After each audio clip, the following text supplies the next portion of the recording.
नमस्कार विद्यार्थी मित्रांनो, आजचा आपला पिरियड आहे science and technology part first म्हणजेच फिजिक्स आणि केमिस्ट्री. मागच्या सायन्सच्या पिरियडला मी तुम्हाला केमिकल इक्वेशन्स कसं बॅलन्स करायचं त्याच्या स्टेप्स सांगितल्या होत्या. आता एक्झाम्पल घेऊन झालं नव्हतं, एक एक्झाम्पल मी तुम्हाला घेऊन दाखवते. ही रिॲक्शन आपण बॅलन्स करू, म्हणजे तुम्हाला याचा एक्झाम्पल घेऊन पुढच्या रिॲक्शन्स तुम्हाला स्वतःलाच बॅलन्स करता येतील. बघा काय रिॲक्शन दिलेली आहे. SO2 + H2S gives S + H2O. ज्यावेळेस अशी रिॲक्शन दिलेली असते त्यावेळेस प्रत्येकाचा मोलिक्युलर फॉर्म्युला हा करेक्ट असतो. आपल्याला मोलिक्युलर फॉर्म्युला चेंज करायचा नाही. फॉर्म्युला चेंज न करता LHSमधले ॲटम्स आणि RHSमधले नंबर ऑफ ॲटम्स दोन्ही पण सेम असले पाहिजेत, मगच ती रिॲक्शन बॅलन्स आहे असं आपण म्हणू शकतो. ढोबळमानाने आपल्याला दिसते की रिॲक्टंटमध्ये यसचे 2 ॲटम आहेत, यस आणि यस, पण प्रॉडक्टमध्ये एकच यस ॲटम आहे, म्हणजेच ही रिॲक्शन जी आहे ही बॅलन्स इक्वेशन नाही. तर आता आपल्याला बॅलन्स करूया आपण. पहिली आहे स्टेप फर्स्ट स्टेप आहे चार्ट बनवायचा आहे आपल्याला. कोणते कोणते एलिमेंट्स रिॲक्शनमध्ये भाग घेतात, त्यांचे नंबर ऑफ ॲटम्स रिॲक्टंटमध्ये किती आहेत आणि नंबर ऑफ ॲटम्स प्रॉडक्टमध्ये किती आहेत. पहिला आहे एलिमेंट, पहिला कॉलम एलिमेंट्सचा. दुसरा कॉलम आहे नंबर ऑफ ॲटम्स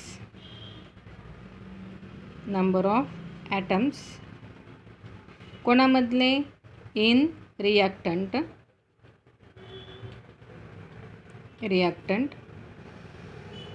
दुसरा आहे नंबर ऑफ ॲटम्स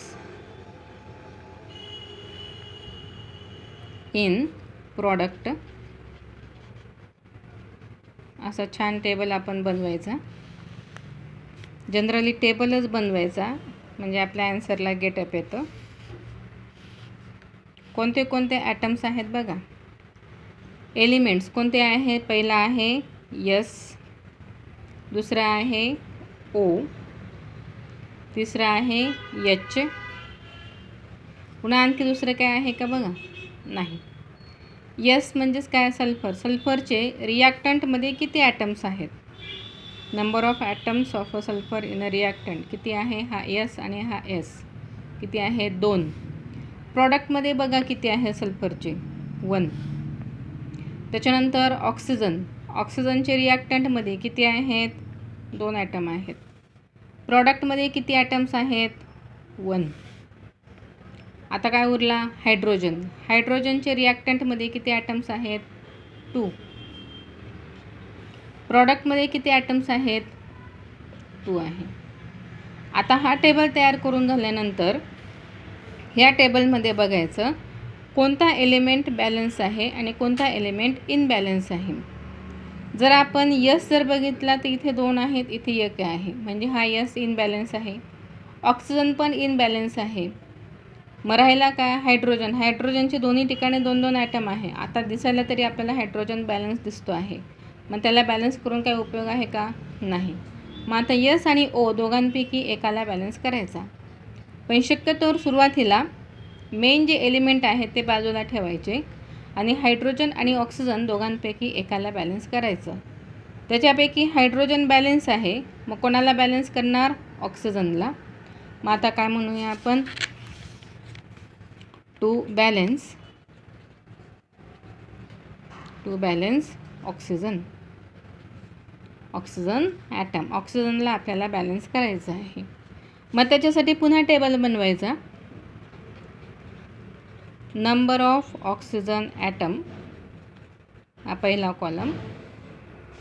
दुसऱ्या कॉलममध्ये इन रिॲक्टंट. तिसऱ्या कॉलममध्ये in product.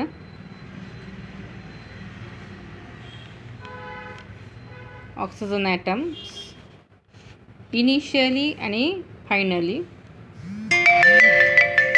Initially means before reaction आणि फायनली म्हणजेच प्रॉडक्टमधले. इनिशियली ऑक्सिजनचे ॲटम्स हे किती आहेत? इनिशियली रिॲक्टंटमध्ये ऑक्सिजन किती आहेत बघा, किती आहेत? 2. प्रॉडक्टमध्ये किती आहेत? 1. हे तर आपण कशावरून घेतलं? आधीच्या टेबलवरून घेतलं. आता आपल्याला ऑक्सिजनला बॅलन्स करायचं आहे. रिॲक्टंटमध्ये 2 ऑक्सिजनचे ॲटम आहेत आणि प्रॉडक्टमध्ये एकच आहे ॲटम. कसा बॅलन्स करायचा? फ्रॅक्शनने मल्टिप्लाय करण्यापेक्षा आपल्याला दिसतं आहे हा 2 जो आहे हा 1च्या दुप्पट आहे. म्हणजे आपण ह्या 2ला तसंच ठेवला, पण प्रॉडक्टमधल्या ऑक्सिजनला जर आपण 2ने मल्टिप्लाय जर केलं तर आता ते बरोबर झाले की नाही बघा. हा नंबर आपल्याला आपल्या मनाने ठरवायचा आहे. प्रॉडक्टमधल्या ऑक्सिजनला आपण कितीने मल्टिप्लाय केलं? 2ने मल्टिप्लाय केलं. म्हणजे आता हे दोन्ही 2 झाले की नाहीत? झाले. मग आता आपल्याला बॅलन्स रिॲक्शन लिहायची आहे किंवा नवीन रिॲक्शन लिहायची आहे. Therefore new equation. आता नवीन इक्वेशन आपलं काय तयार झालं? आधीचं इक्वेशन बघा काय होतं? SO2 + H2S. रिॲक्टंटमध्ये आपण काहीच चेंज केला नाही म्हणून ते तसंच लिहिलं, SO2 + H2S. आता प्रॉडक्टमधल्या ऑक्सिजनला आपण कितीने मल्टिप्लाय केला आहे? 2ने. जोपर्यंत प्रॉडक्टमध्ये ऑक्सिजन येत नाही तोपर्यंत काहीच चेंज नाही. इथं यस होता तो तसाच लिहिला मी, यस लिहिला. मग आता प्रॉडक्टमध्ये इथं काय आहे? H2O आहे. इथं ऑक्सिजन आहे की नाही? याला कितीने मल्टिप्लाय करायचं आहे? 2ने. म्हणजेच H2O असा लिहिला. H2Oचा मोलिक्युलर फॉर्म्युला चेंज करायचा नाही, तर त्याचा कोइफिशियंट म्हणून इथं 2 लिहिला. इथं 2 लिहिला की आपलं जे आहे ऑक्सिजनचे 2 ॲटम्स झाले. मग आता आपण जी नवीन रिॲक्शन लिहिली ह्या रिॲक्शननुसार पुन्हा पहिली स्टेप करायची. पुन्हा त्याच्यातले elements, number of atoms in a reactant, number of atoms in a product हे पुन्हा वापस पाहायचं. बघा आता आपली रिॲक्शन काय तयार झालेली आहे. मी वाटल्यास तर रिॲक्शन पुन्हा लिहिते इथे डबल. काय रिॲक्शन आहे आपली? SO2 + H2S gives S + 2 H2O. ही अशी रिॲक्शन आहे. आता मी ही रिॲक्शन आपल्या सोयीसाठी मी वापस लिहिली. पुन्हा आता काय लिहायचं इथे? एलिमेंट्स. पहिला जो टेबल होता तो तसाच बनवायचा. एलिमेंट्स ही कोणती स्टेप आहे आता आपली? Step number 2. एलिमेंट्स. नंतर नंबर ऑफ ॲटम्स कोणामधले? In a reactant. एकदम सोपी मेथड आहे, फक्त समजून घेतली पाहिजे. त्याच्यानंतर नंबर ऑफ ॲटम्स 5 मार्काचा क्वेश्चन आहे. In a product. एलिमेंट्स तर तेच आहेत. यस आहे, ओ आहे आणि एच आहे. यस पुन्हा रिॲक्टंटमध्ये किती आहेत? 2. बघा प्रॉडक्टमध्ये यस किती आहे? 1च. ऑक्सिजन रिॲक्टंटमध्ये 2 आहेत, प्रॉडक्टमध्ये 2 आहेत. आपण बॅलन्स केला. आता हायड्रोजन रिॲक्टंटमध्ये किती आहेत? 2. प्रॉडक्टमध्ये किती आहेत हायड्रोजन? 2 × 2 4 आहेत. बघा ऑक्सिजन तर बॅलन्स झाला, मग कोणाचं बॅलन्सिंग चुकलं आता? आता हायड्रोजनचं चुकलं. मग आता आपल्याला कोणाला बॅलन्स करायचं? मी सांगितलं तुम्हाला मेन ॲटम जो असेल त्याला सोडून द्या आधी. त्याच्याऐवजी हायड्रोजन आणि ऑक्सिजन जर दोन्ही असतील तर त्यांना बॅलन्स करण्याचा प्रयत्न करा. म्हणजे मग आता कोणाला बॅलन्स करायचं? हायड्रोजनला. Balance hydrogen atom. आता याचा पुन्हा आपल्याला टेबल बनवायचा. काय म्हणायचं आता इथं? Number of hydrogen atom, number of H2 atom. तसंच आधीचा टेबल बनवला तसाच. In reactant. दुसरा इन प्रॉडक्ट.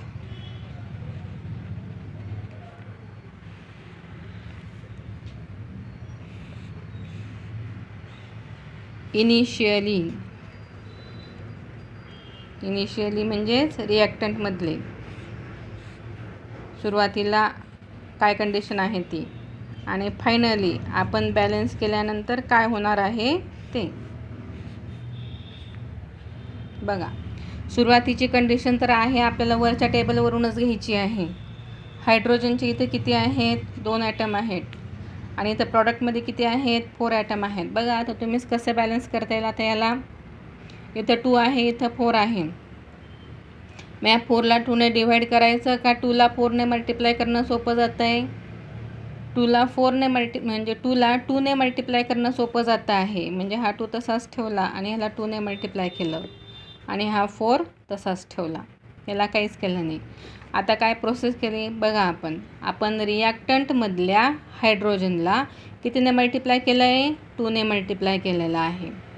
मग आता आधीची आपली जी रिॲक्शन आहे, सुरुवातीची नाही, आपण नंतर जी रिॲक्शन लिहिली होती ती बघा. त्याच्यामध्ये काय करायचं आहे, आता आपल्याला रिॲक्टंटमधला हायड्रोजन जो आहे ह्याला 2ने मल्टिप्लाय करायचं आहे.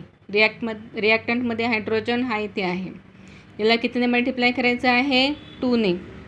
देअरफॉर आपण म्हणणार न्यू इक्वेशन, नवीन इक्वेशन काय तयार होतं आहे ते बघा. रिॲक्टंटमधला हायड्रोजन SO2 तसाच लिहिला प्लस 2H2S आहे, तर ह्याच्याऐवजी किती होतील, 2ने मल्टिप्लाय करायचं म्हणजे 2H2S. It will gives. प्रॉडक्टमध्ये काहीच चेंज नाही, प्रॉडक्टमध्ये यस पहा जसा आहे तसाच, आणि प्लस H2O पण जसा आहे तसाच. हे झालं आपलं नवीन इक्वेशन. आता हे बॅलन्स आहे की नाही आपल्याला माहीत नाही अजून. पुन्हा काय करायचं, पुन्हा पहिली स्टेप म्हणजे ही जी स्टेप आहे ती वापस, त्याला म्हणायचं स्टेप नंबर 3. पुन्हा तीच प्रोसेस. एलिमेंट्स नंतर नंबर ऑफ ॲटम्स,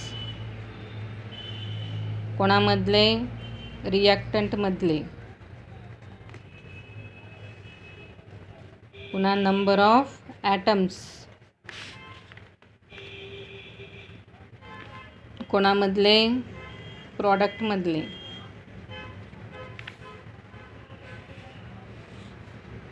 एलिमेंट्स कोणकोणते आहेत आपल्याकडे, तेच आहेत, त्यांच्यामध्ये काही चेंज नाही. यस आहे, ओ आहे आणि एच आहे. यस मोजा आता किती झालेत. यस इथे 1 यस आणि हे 2 यस आहे. 1 + 2 किती यस झाले आता रिॲक्टंटमध्ये, 3 आणि प्रॉडक्टमध्ये 1. ऑक्सिजन रिॲक्टंटमध्ये 2, प्रॉडक्टमध्ये 2. हायड्रोजन रिॲक्टंटमध्ये 4, प्रॉडक्टमध्ये 4. आता ह्याच्यामध्ये हायड्रोजन बॅलन्स आहे, ऑक्सिजन बॅलन्स आहे. मग कोणाला बॅलन्स करायचं आहे, सल्फरला. यसला म्हणजेच कोणाला, सल्फरला. मग आता सल्फरला बॅलन्स करायचं आहे. पुन्हा आपल्या ह्या स्टेपमध्ये जायचं, नंबर ऑफ किंवा बॅलन्स द सल्फर ॲटम. काय म्हणायचं आता, बॅलन्स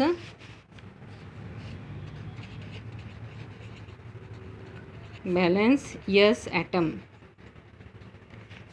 काय म्हणायचं, number of S item.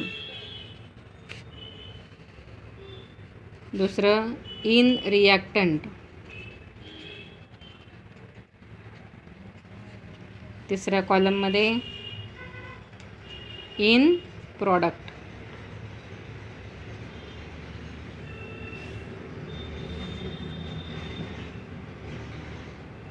Yes atom initially, S म्हणजे आपण बॅलन्स करायच्या अगोदर, आणि फायनली. इनिशियली आपण बॅलन्स करायच्या अगोदर बघा यसचे किती ॲटम आहेत. यसचे आपण बघितले 3 ॲटम्स आहेत इनिशियली रिॲक्टंटमध्ये, आणि प्रॉडक्टमध्ये 1 आहे. आता बॅलन्स करायचं आहे आपल्याला यसला. 1 आणि हा 3 बॅलन्सिंग कसं करणार, 3ला तसंच ठेवा. 1ला आपण कितीने मल्टिप्लाय करू शकतो, 3ने. म्हणजेच पहा आपण काय केलं, आपण काय केलं, प्रॉडक्टमधल्या कोणाला यस ॲटमला कितीने मल्टिप्लाय केलं, 3ने मल्टिप्लाय केलं. असं केल्यानंतर आता आपली रिॲक्शन जी आहे ती काय होते आहे ते पाहू आपण. SO2 आधीचीच प्लस H2S, पण इथे किती झालेले आहेत हायड्रोजन बघा. ऑक्सिजन आपली रिॲक्शन काय आहे ते ट्वाईस H2S आहे. ट्वाईस H2S गिव्ज हा यस आधी जसा होता तसाच आहे आणि नंतर ट्वाईस H2O आहे. बघा आता आपल्याला काय करायचं आहे, आपल्याला प्रॉडक्टमधल्या यसला कितीने मल्टिप्लाय करायचं आहे, 3ने. मग S3 असा लिहायचा का, नाही. S3 असा जर लिहिला तर त्याचा जो म्हणजे आपण सिम्बॉल दिलेला आहे हा चेंज होतो, म्हणून त्याला कोइफिशियंटने मल्टिप्लाय करायचं 3S. आता आपले सगळे ॲटम्स जे होते ते बॅलन्स करून झालेले आहेत. आपण ढोबळमानाने चेक करू शकतो. यसचे किती ॲटम्स आहेत, यस आणि हे 2, हा 1 आणि हे 2, किती आहेत 3 रिॲक्टंटमध्ये. प्रॉडक्टमध्ये पण 3 आहेत. हायड्रोजनचे रिॲक्टंटमध्ये 4 ॲटम आहेत, 2 × 2 किती झालेत 4. प्रॉडक्टमध्ये पण किती आहेत 2 × 2 4 ॲटम्स आहेत. ऑक्सिजनचे रिॲक्टंटमध्ये 2 ॲटम्स आहेत, प्रॉडक्टमध्ये पण 2 ॲटम्स आहेत. म्हणजे ही जी रिॲक्शन आहे आता ही कशी आहे, बॅलन्स रिॲक्शन आहे. इथे म्हणायचं which is balanced chemical equation. अशा प्रकारे एवढ्या स्टेप्स करून आपल्याला हे इक्वेशन बॅलन्स करायचं आहे. हा 5 मार्क्सचा क्वेश्चन आहे. याला व्यवस्थित लक्ष देऊन सॉल्व करायचं, ठीक आहे. काही रिॲक्शन्स मी तुम्हाला बॅलन्स करायला देईन, ते तुम्ही बॅलन्स करायच्या.